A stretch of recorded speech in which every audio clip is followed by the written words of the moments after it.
श्री भगवान इंद्रियों को स्वतंत्र छोड़ने पे नहीं मिलते। याद रखो, संत संग से इंद्रियां संयम में होती हैं, संत संग से इंद्रियों की शांति बढ़ती है, सुख प्रत्यक्ष दर्शने लगता है, कल्पना का नहीं। इसलिए संत संग का पहला सोपान, चाहे गृहस्थ हो चाहे विरक्त हो, ध्यान देकर सुनो। ये आज जो सर्वनाश किया जा रहा है ब्रह्मचर्य का, इसी से संत लाभ नहीं मिल पाएगा। चाहे गृहस्थ हो, संतानोत्पत्ति के लिए धर्म पूर्वक अपनी पत्नी से सहवास करने की शास्त्र आज्ञा करता है। ब्रह्मचर्य सेवन से अमोघ लाभ प्राप्त होता है। पहला, ब्रह्मचर्य सेवन से लाभ, संत संग का पहला लक्षण है आचरण की पवित्रता। आचरण की पवित्रता, इंद्रियों की शांति। इंद्रियों की शांति अर्थात ब्रह्मचर्य, प्रत्येक इंद्रिय का ब्रह्मचर्य। ब्रह्मचर्य से तत्काल प्रभाव बढ़ता है। क्या? स्मरण शक्ति। बहुत ध्यान देने की बात है। अगर आपको भगवत स्मृति में डूबना है तो आपको ब्रह्मचर्य का पोषण करना पड़ेगा, चाहे जो हो। इसके बिना स्मरण शक्ति आपकी काम नहीं करेगी। स्मरण शक्ति बहुत प्रवीण, एक बार जो सुन लिया उसका सैकड़ों बार मनन हुआ, मनन होकर उसके आगे धारणा शक्ति। जो ब्रह्मचारी नहीं, स्मरण शक्ति नहीं होगी, धारण करने की शक्ति नहीं होगी, खोखला जीवन हो जाता है। स्मरण शक्ति, धारणा शक्ति और संकल्प शक्ति। इतने बजे जगना है, इतना करना है, ऐसे चलना है, ऐसे सब होगा। और जब ब्रह्मचर्य नहीं तो चाहे 1000 बार संकल्प करो, तुम्हारे काम में नहीं आएगा। स्मरण शक्ति, धारणा शक्ति, संकल्प शक्ति, इच्छा शक्ति जिसे कहते, और उत्साह शक्ति और शरीर शक्ति, ये शक्तियां उसके अंदर प्रकाशित होती हैं जो ब्रह्मचर्य का पोषण करता है। स्मरण, धारण करना, जो संकल्प नियम ले उसका अक्षरशः पालन करना, और उत्साह बना रहना, और शरीर में स्फूर्ति रहना। ब्रह्मचर्य एक विलक्षण महाव्रत है। ब्रह्मचारी का सौंदर्य प्रस्फुटित होता है। एक नूर उसके चेहरे पे झलकता है जो ब्रह्मचर्य को धारण करता है। एक नवीन आकर्षण, बालवत चेहरा, एक आकर्षण होता है भागवती। और जिसका ब्रह्मचर्य पुष्ट होने लगता है, उसके शरीर से सुगंध आने लगती है। सुगंध, जो भोगी पुरुष होता पास से निकल जाए तो दुर्गंध निकलेगी, और जो ब्रह्मचारी होगा तो उसके शरीर में सौरभ होगी। ब्रह्मचारी का एक एक रोम तेज से युक्त होने लगता है। चेहरे पर हर समय प्रफुल्लता, मुस्कान, उसका हृदय नंदन वन हो जाता है, आनंदवन। बिना किसी कारण की प्रसन्नता बनी रहती है। शरीर अगर किसी असाध्य रोग से युक्त है तो भी उसके विचार कभी रोगी नहीं हो सकते, विचार स्वस्थ रहता है। और जो ब्रह्मचर्य नष्ट करता है, स्मरण शक्ति नष्ट, धारणा शक्ति नष्ट, इच्छा शक्ति नष्ट, उत्साह नष्ट, शरीर शक्ति नष्ट, सिकुड़ा हुआ मुंह, खिन्न मुंह, देखने से ही लगेगा पता नहीं कितना बोझा लादे हुए बैठा है दिमाग में। पथ्यास्यायी व्यायामी स्त्रीस्तु जितात्मा नरो न रोगी स्यात्। रोगी कौन नहीं है? बोले जो सदैव पथ्य का भोजन करता है और मित भोजन, हित और मित, शरीर के अनुकूल, साधना के अनुकूल और थोड़ा भोजन करता है, पथ्यास्यायी। दूसरा व्यायामी, रोज सत्संग में घुमा घुमा करके, चाहे आप 15-20 मिनट ही करें, व्यायाम करें। 2-3 किलोमीटर आप दौड़ो, चलो बाहर दौड़ने के लिए, नहीं तो ऐसे यंत्र चल गए हैं, ट्रेडमिल, ऐसे यंत्र चले हैं, उसी में दौड़ लो। नहीं ट्रेडमिल तो दौड़ लगाओ।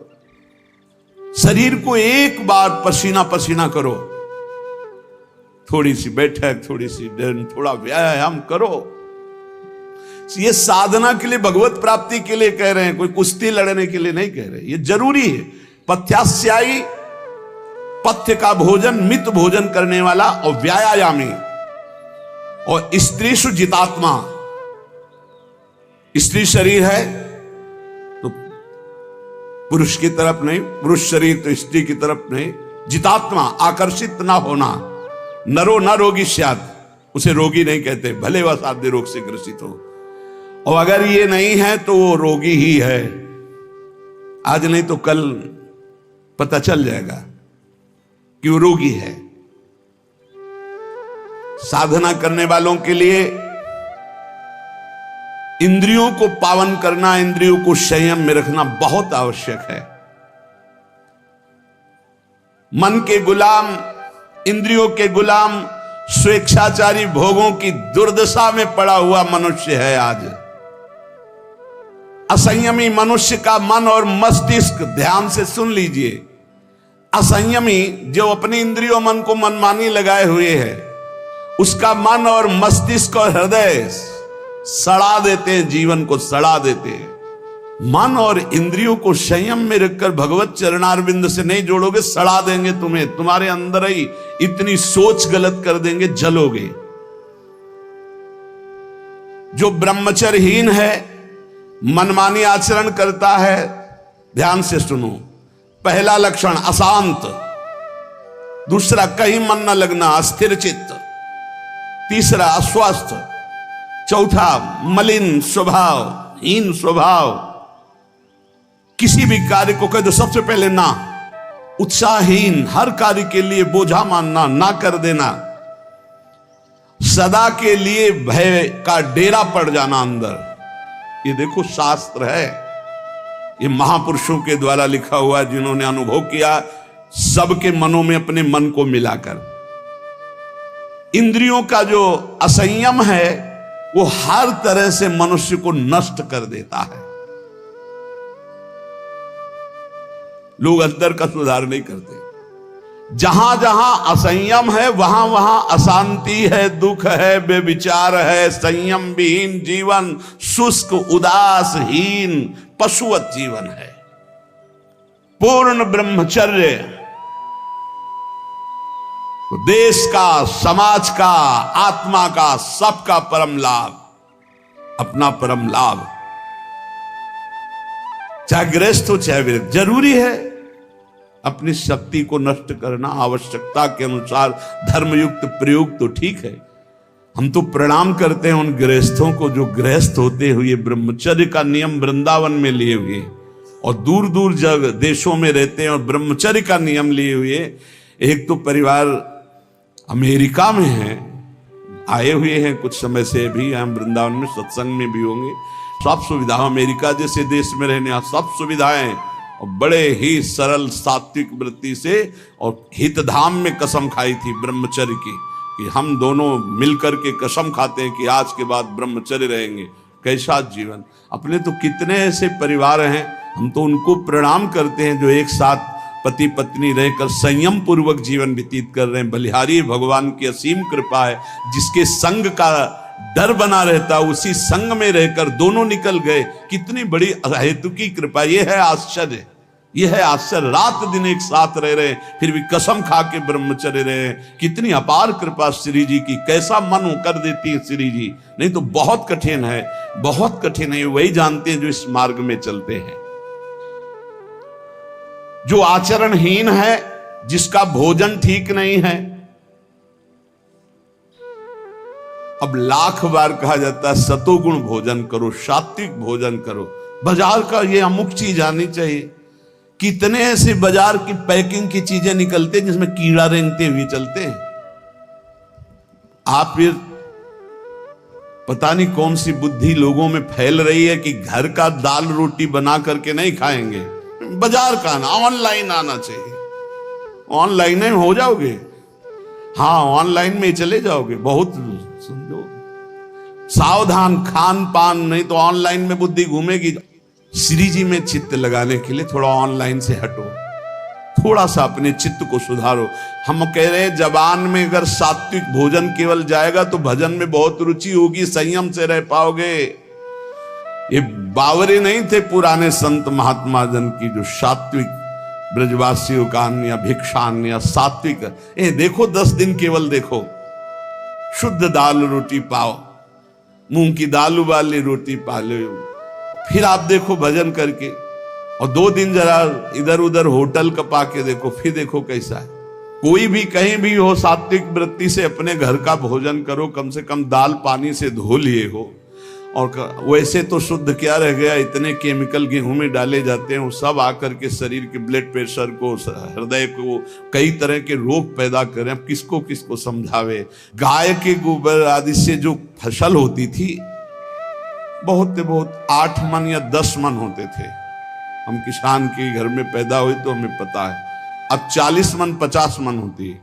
तो जब 8-10 मन पैदा होती थी तो सरकारी अस्पताल के बाद स्कूल हमारा था, तो सरकारी अस्पताल के डॉक्टर आते थे, बीच मैदान में कुर्सी डाल के बस हवा खाते रहते थे, कोई मरीजे नहीं होता था। गांव में बुखार आया, 2-4 दिन काढ़ा पिया, ठीक हो गए, अस्पताल जाने की जरूरत नहीं होती थी। और आज अस्पताल में आप चले जाओ तो भीड़ लगी हुई है। क्यों? सब खान पान बिगड़ा हुआ है। तो जो ब्रह्मचर्य पालन करता है, रोग से लड़ने की सामर्थ्य आती है, शोक स्पर्श नहीं कर सकता, मोह पर विचार करने की सामर्थ्य आती, प्रमाद स्थिति नहीं रहती, अकर्मण्यता नहीं रहती, अकाल मृत्यु नहीं होती। ब्रह्मचारी कभी विचारों से दरिद्र नहीं होता है, चिंता नहीं होती, उसके हिंसात्मक वृत्ति नहीं होती, द्वेष नहीं होता, ईर्ष्या नहीं होती, अशांति नहीं होती। ब्रह्मचर्य समस्त दोषों का नाश कर देता है। तमोगुण रजोगुण का विकार, काम क्रोध लोभ मोह मत्सर अभिमान, इन शत्रुओं को पराजित करने के लिए, आत्मा आनंद में स्वराज्य पर स्थित होने के लिए इंद्रियों का संयम ब्रह्मचर्य अत्यंत आवश्यक है। ब्रह्मचर्य का विमल प्रताप प्रकट होता है। वीरवान बलवान होता है, विद्वान होता है, तपस्वी होता है, मनस्वी होता है, त्यागी होता है, तत्व चिंतन परायण होता है। ब्रह्मचर्य में अलौकिक अमानुषिक शक्ति जागृत हो जाती है। अमानुषिक ऐसा कैसे हो सकता है? हो सकता है क्योंकि ब्रह्मचर्य है, क्योंकि भगवत मार्ग का पथिक है। उस शक्ति, उसकी शक्ति के सामने संसार को आश्चर्य असंभव जान पड़ता है। देश का अभ्युत्थान, अपना अभ्युत्थान, समाज का अभ्युत्थान एक ब्रह्मचारी ही कर सकता है, व्यभिचारी नहीं। तो ये मूर्ख लोग ये नहीं समझते कि तुम इंद्रियों की गुलामी स्वीकार करते हो या स्वतंत्रता, मन की गुलामी स्वीकार करते हो या स्वतंत्रता। स्वतंत्रता किसे कहते हैं अभी जाना नहीं। मनमानी आचरण को तुम स्वतंत्र कहते हो कि मैं जो चाहूं, कितने मिनट स्वतंत्र हो जरा देखो, 1 सेकंड भी नहीं। हर वृत्ति तुम्हें गुलाम बनाए हुए है। क्या इंद्रियों का गुलामी कभी स्वतंत्र हो सकता है? विचार करो, स्वतंत्र कौन है? स्वतंत्र है जो संयमी है, संतोषी है, जितेंद्रिय है। याद रखो, ब्रह्मचर्य सेवन ही प्रभु प्रेम और आत्मज्ञान की नींव और स्वच्छ मार्ग है। शरीर में सहने की सामर्थ्य ब्रह्मचर्य से आती। गर्मी सर्दी बरसात मान अपमान निंदा स्तुति, ये ब्रह्मचर्य से सहने से। ब्रह्मचारी को सबसे पहले अपनी रसना पर नियंत्रण रखना आवश्यक है। जबान पर, जबान बिगड़ी सब बिगड़ा। गंदे आचरण वाले, जिनको पवित्रता का ज्ञान नहीं, जिनको केवल अर्थ पिशाच हैं, नाना प्रकार की अपवित्रताएं करके तुम्हें भोजन परोसते हो, गरम गरम तुम्हारे सामने आया, तुम अमृत समझ के खा रहे हो, तुम्हारी बुद्धि नहीं खराब हो जाएगी?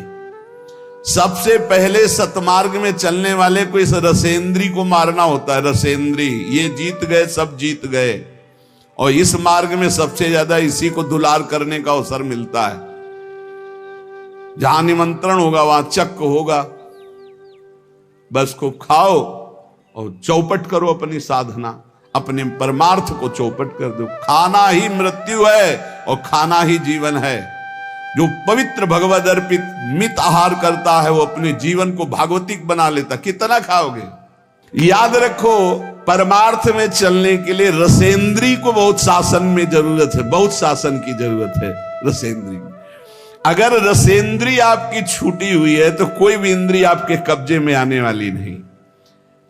भोजन किया जाता है जीवन रखने के लिए, प्राणों का पोषण। और आप ये समझो जैसे आप 400 ग्राम अन्न पा लिए तो आपकी जीवनी शक्ति उसमें पचाने में कम लगेगी और आपके चिंतन में ज्यादा लगेगी। 800 ग्राम डाल लिया। एक दिन सुना था 24 घंटे में एक मानव शरीर को स्वस्थ रहने के लिए 400 ग्राम अन्न की जरूरत होती, बस। इसके बाद तो ऊपर ओवरलोड करना है। इतनी हानि आप नहीं समझ पा रहे, रोगों का घर बढ़ा रहे हो। थोड़ा भोजन करो, सात्विक भोजन करो और ऐसा भोजन करो जिसमें तेल आदि गरिष्ठ पदार्थ ज्यादा न हो, तो आपकी जीवनी शक्ति बढ़ेगी। आप उसी जीवनी शक्ति से भजन करेंगे। भजन में मन क्यों नहीं लगता? आप देखो, एक दिन खा के अच्छे और एक दिन 2 रोटी खाओ केवल हमारे कहने के अनुसार, कि आपको लगे कि हाँ भूख लगी अभी, और बस छोड़ दो। फिर आप भजन में लगो, देखो कैसी वृत्ति जाएगी, सतोगुणी। चंचलता मन की तभी रुकती है जब सात्विक भोजन होता है। नेत्र की चपलता, बार बार इधर उधर देखना, कानों की चपलता, प्रपंच की बात सुन, हर इंद्री का ब्रह्मचर्य हमें चाहिए। तो बहुत लाल मिर्च वाला गर्मा गर्म ये ब्रह्मचर्य के लिए सब हानिकारक। उत्तेजक भोजन नहीं, उत्तेजक दृश्य नहीं, उत्तेजक बातें नहीं, तभी संयम से चला जा सकता है। प्रतिदिन एकाग्रता पूर्वक कुछ सदग्रंथों का स्वाध्याय सबको करना चाहिए, सत्संग सुनना चाहिए, परम पवित्र महाभागवतों के चरित्र पढ़ने चाहिए, सरलता पूर्वक विश्वेश्वर भगवान की प्रार्थना, उनका नाम जप करना चाहिए। केवल ऐसे संयम से चलने से सबकी उन्नति का भाव जागृत हो जाता है, निस्वार्थ भाव जागृत हो जाता है। पूरे जगत का मंगल वो कर सकता है जो संयमी है। जो संयमी नहीं, वो दीन दुखी अपनी इंद्रियों के पोषण भरण में लगा रहता है।